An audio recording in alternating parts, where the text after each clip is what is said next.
19세기부터 인도의 풍토병이던 콜레라가 전 세계로 확산되었습니다. 한반도도 이를 피해갈 수 없었죠. 잦은 유행과 높은 치사율은 수백에서 수만의 사망자 수를 기록했습니다. 의료기술의 발달로 사망률이 낮아지기는 했지만 콜레라의 창궐은 한반도 내 새로운 전염병 격리시설의 필요성을 부각시켰습니다.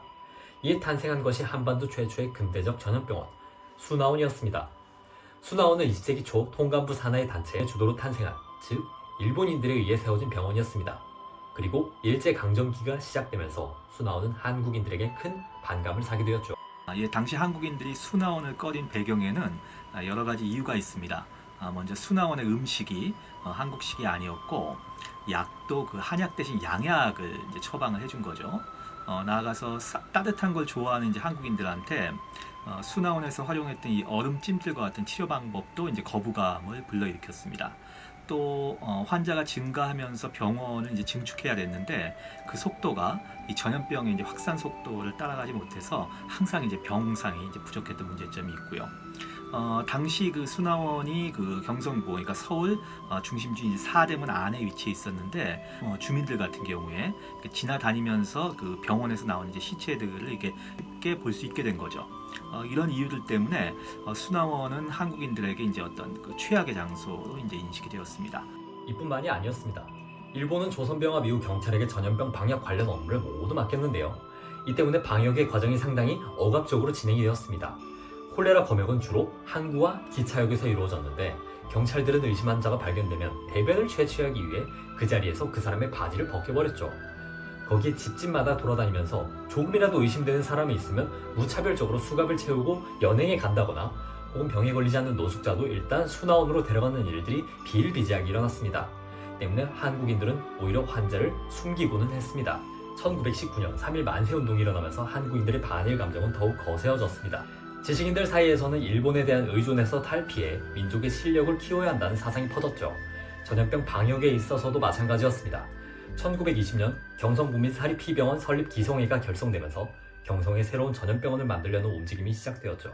기성회의 목표는 그 한국인들이 이제 거부감 없이 받아들일 수 있고 또 이제 일본의 영향을 받지 않는 이제 그런 전염병원을 설립하는 것이었습니다.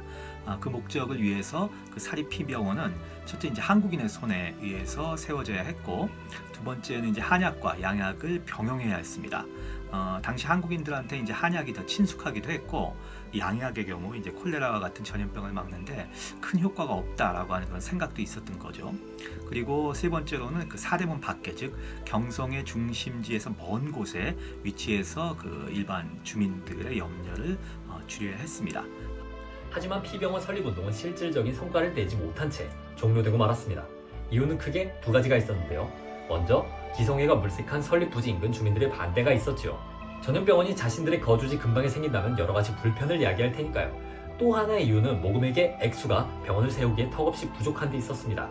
운동 초기에는 친일 재력가 그리고 반일 감정 충만한 일반 부민들 가릴 것 없이 기부에 참여했는데요. 운동이 진행되면서 부유층은 참여를 포기하고 중류층 이하의 부민들만 기부하다 보니 돈은 모자랄 수밖에 없었죠. 결국 기성회는 전염병원의 설립을 포기하고 모인 기부금을 세브란스 병원에 제공했습니다.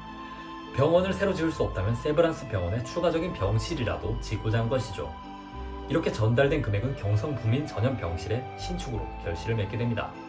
목표 달성에는 실패했지만 이후로도 한동안 경성 부민 전염병실은 전염병 격리병동의 역할을 이어가게 되었죠.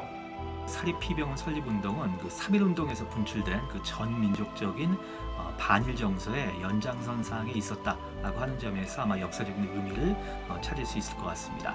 운동의 목적은 그 한국인을 위한 전염병원을 한국인이 이제 독자적으로 이제 건설하자라고 하는 것이었고, 궁극적으로는 이제 한국인의 역량 강화가 목표였다라고 하는 점에서 아마 1920년대 전개되었던 실력 양성 운동과 궤를 같이 하고 있다라고 평가할 수 있습니다.